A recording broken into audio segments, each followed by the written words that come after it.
In this video, we are going to talk about Healthcare America versus the world.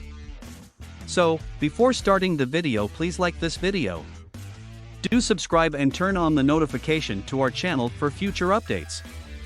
Millions of Americans are without health insurance and live in constant worry of becoming bankrupt due to a single disease.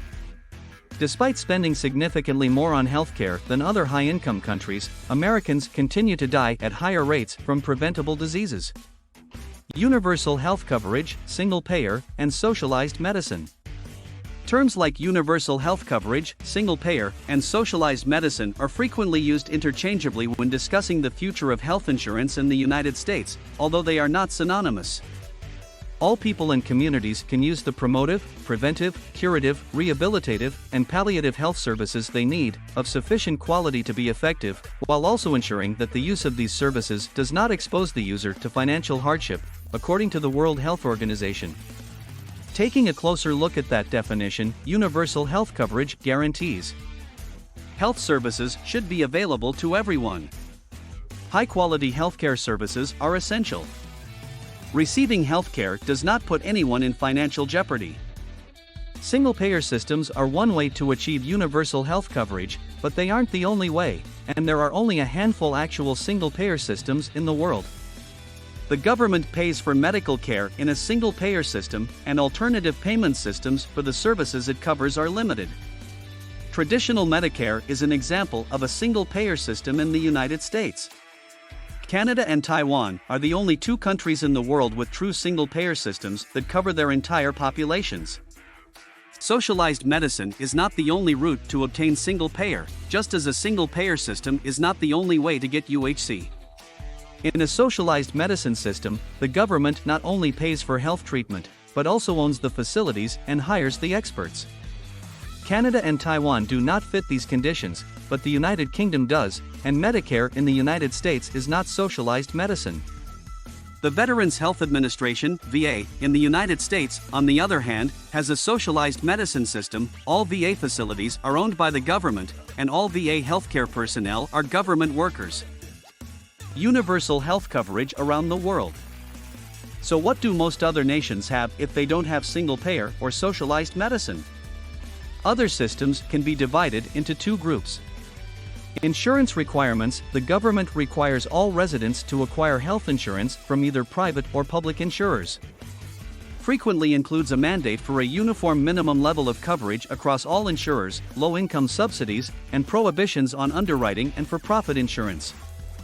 Germany, Japan, the Netherlands, and Switzerland are among the countries that have insurance mandates. Hybrid systems combine aspects of single-payer and private insurance regulations. For all citizens, the government provides a standard set of services, with the option to supplement with private insurance. Australia, France, Singapore, Sweden, and the United Kingdom are among the countries with hybrid systems.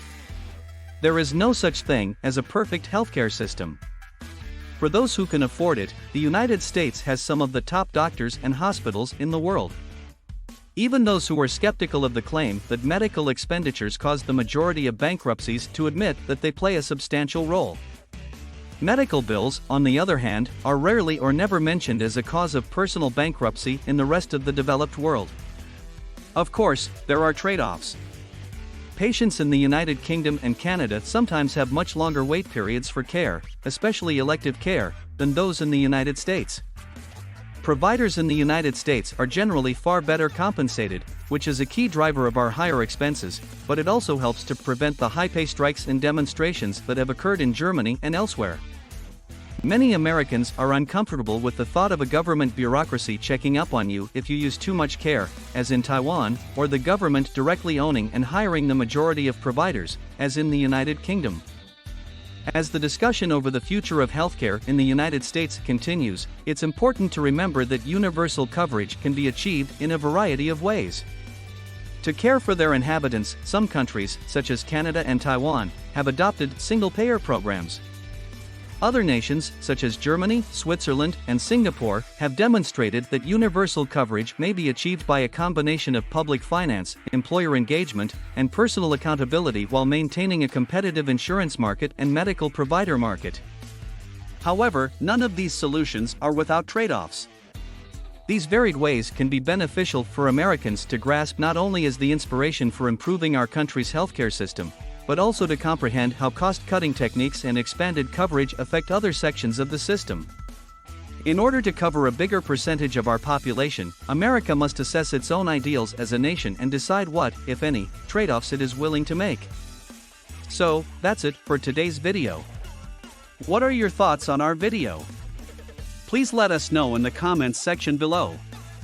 If you enjoyed this video and want to hear from me again, be sure to hit that subscribe button and turn on the notification to our channel before you go. Thank you so much for watching.